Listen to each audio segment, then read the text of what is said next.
Oh, right. What is up, YouTube? MK40 here. We are with BladeYGO. What's good, YouTube? Oh, and John.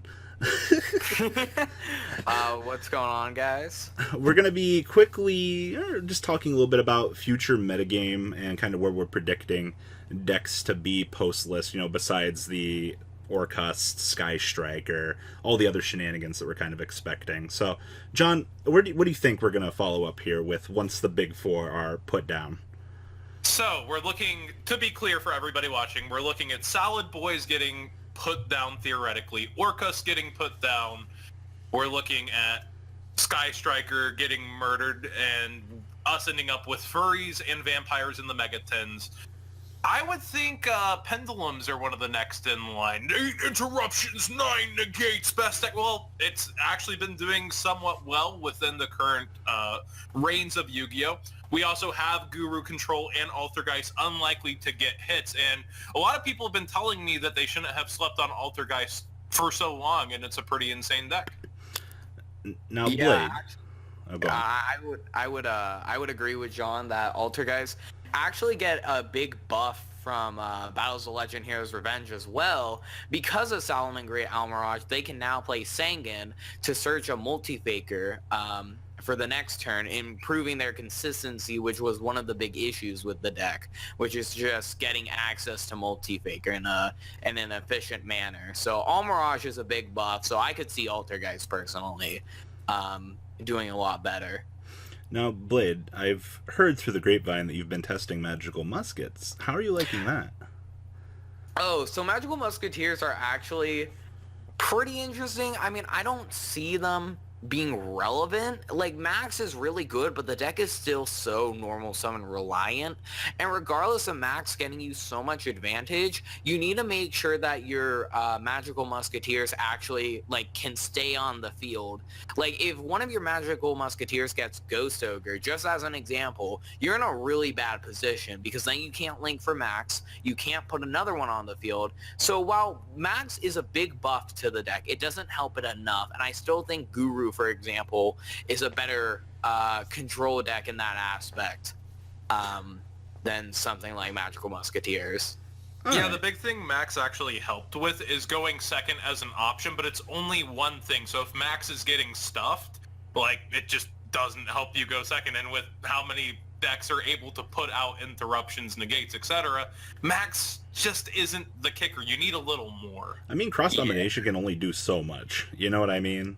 Yeah, they have, like, Desperado and the card that negates spells and traps, which is really strong. But at the same time, like, again, like, a Ghost Ogre destroys Magical Musketeers. So, yeah, actually, Veiler kind of hurts it as well, because then they can't activate the spells and traps from hand.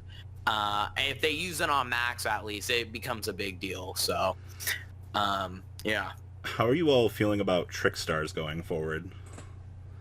I feel like they're going to be an incidental hit for Orcas from how many builds actually ended up, like, using them as a mini engine throughout time, and the fact that TCG never hit it at all. I feel like it might finally be Light Stage's time as perhaps the only hit, but I'm just theorioing ban list at that point. I didn't actually consider that. I didn't think about the collateral damage for that, actually. Yeah, it's actually interesting. I mean, Trickstars are, like, super widely played in Orcas. I mean, they're, like, in every Orcas list, basically. So that's interesting, though. Huh. I think, personally, Trickstar as a pure deck, I think it's, like, still, like, a good rogue deck. But honestly, I just don't feel like it can compete with, like, other decks in the same vein. That something like Altergeist can keep up and whatnot. I just don't see Trickstar being good enough. While it's more proactive than the other decks and it's better against back row and whatnot, I just don't feel as though it's strong enough to be able to compete. Along the way, Yu-Gi-Oh! Lost its more back and forth aspect of when it was doing really good, where you could play mind control, where you could have these in-depth interactions with the Invoke deck was also playing mind control, and you had more back and forth games. That's what it needs more of, and along the line of Guru does it better, Altergeist does it better, like Trap Trick and using Scythe just works better in other decks, and like Trickstar sits there, and its only advantage is light stage, being able to pin down back row, getting the free advantage. That's the one thing it truly has going for it, and now it's just a better engine in another deck too right now. So under that assumption, under the assumption that we look at Guru Control, we look at Magical Musket being a solid tier 2 choice. It's big if there. But does Solid actually walk out pretty unscathed if Gazelle goes to 1? Do you guys think? Honestly, I think Solomon Great is still alive if Gazelle goes to 1.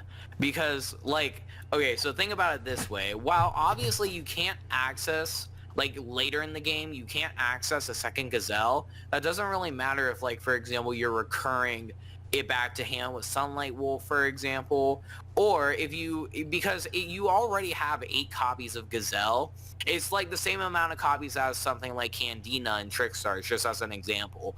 Or if you wanted to take it one step further and make the deck more consistent, you can just play an Invoker Turbo variant, which in this case would be Mirage Stallion Turbo. So while the hit does hurt the consistency and the longevity of the deck, I personally think that the deck is still alive after, if Gazelle gets limited and that's the only hit. You basically become I think Sky it'll Striker. find ways to live also, but Called by the Grave becomes a much bigger problem for them.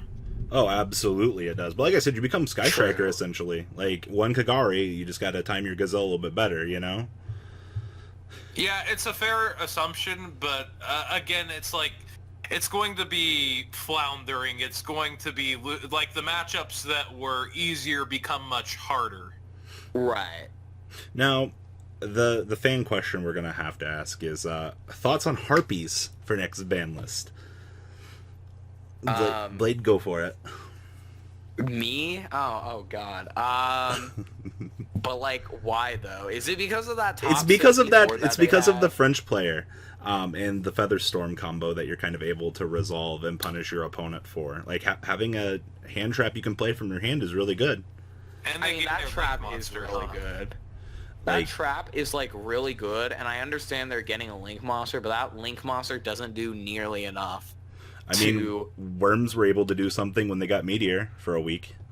You know, You know, I'm just, we're, all right, Robbie. One thing I do want to bring up, if there is time, is Guard Dragons.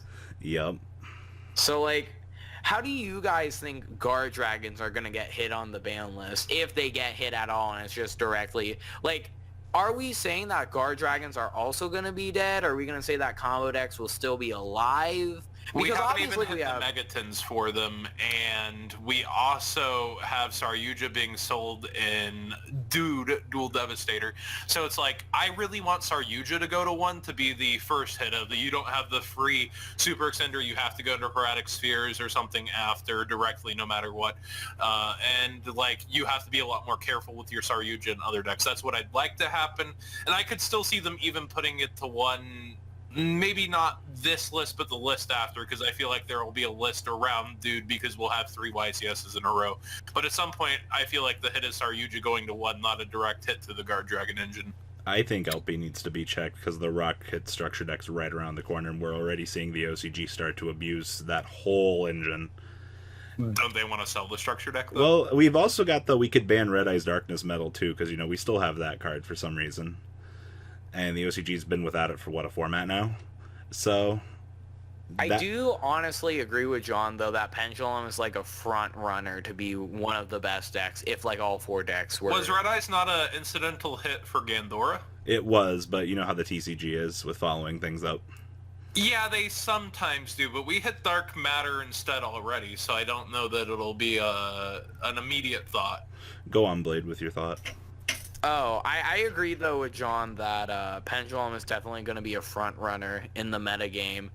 As like the combo deck, quote unquote, to beat. I mean, there is Rockets, so that could also make an impact. I don't know how impactful that deck's gonna be yet, but it is really good with Guard Dragons. So I guess we'll have to see how impactful Rockets are when they come to the TCG. So it looks like we're all in the general consensus of, depending on how the big 4 go, Pendulum's gonna be the next bad boy on the streets here. Yeah, it's probably going to be the next big combo deck for now. Yeah, I don't see it getting hits, and decks that are engines, such as Dinosaur, they need to stand on another crutch, essentially, to do super amazing, like, get to the top, like Shadows, etc. They all need something else to lean on, whereas Pendulum kind of just has its thing going already and is topping. But guys, what about Orcas? Orcas is in the Big Four. So I'm just waiting for somebody to comment and be like, "Hey, why do you guys not talk about Orcas?" Because we're assuming something's happening to them. Yeah, Mermaid or Bardish. A lot of people are assuming Mermaid, even though it's listed as one of the selling names on the 10. It's going to be weird how they're going to handle Orcas. I assume Bardish. I'm sorry, all you Phantom Knight players who are like, but my Phantom Knights. This guy generates so much advantage. He was not the problem before. He is now a problem. All right, guys. Final thoughts. Blade, you go first. I think, honestly, the format is going to be looking really weird if all 4 of the top decks are hit. Because, like, then we're mainly going to have Pendulum, which is super combo. And then we're going to have, like, Guru and Altergeist. I mean, maybe we're missing something here, but there's not really, like, a big quote-unquote mid-range deck, I guess, of the format. It's just going to mainly be stun and combo, which is interesting. It would be an interesting format for sure. If that's we are missing something big. The Legacy of the Duelist promos are actually going to change a lot of things. Oh yeah. Oh yeah, co-talkers. Also we have the Fire Fist stuff coming out. Oh yeah, Fist of the Gadgets. Oh, we'll talk about that later. Well, that'll be a little bit later next month. So. Yeah, we'll have to see if it's we're making this for Duel Links or we're making this for Yu-Gi-Oh set. John, any final thoughts? My final thoughts besides the Legacy of the Duelist thing are Dinosaurs are a decent engine. I'd like to see them do better, but Miscellaneous Source to 3 just wasn't enough to bring them to the forefront, but they're a deck I love. I also wouldn't sleep completely on Marincess getting their N-Archetype and permanence. That's pretty freaking cool. And again, you have the cyber support coming straight out of Legacy of the Duel. So there's a lot going for Cybers actually coming up that I need to lab with and think about. All right, guys. Shout out to Blade. Shout out to John for being here for this. I hope you guys enjoyed. We get some likes on this. I'll consider sitting down with these two again at some point. Thanks, you two. Peace out. No problemo. John, you can say bye. Oh, bye. I didn't know you were waiting on me. The ride never, truly ends. Thank you, patrons. Without you guys, I don't know what I'd be wearing in these videos. I might be a Truffle Shuffle incident all over again. Guys, please also check out Vanquil40 for some awesome Vanguard content. Some other interesting stuff you might find up here on the left or in the description as well. Thanks for watching.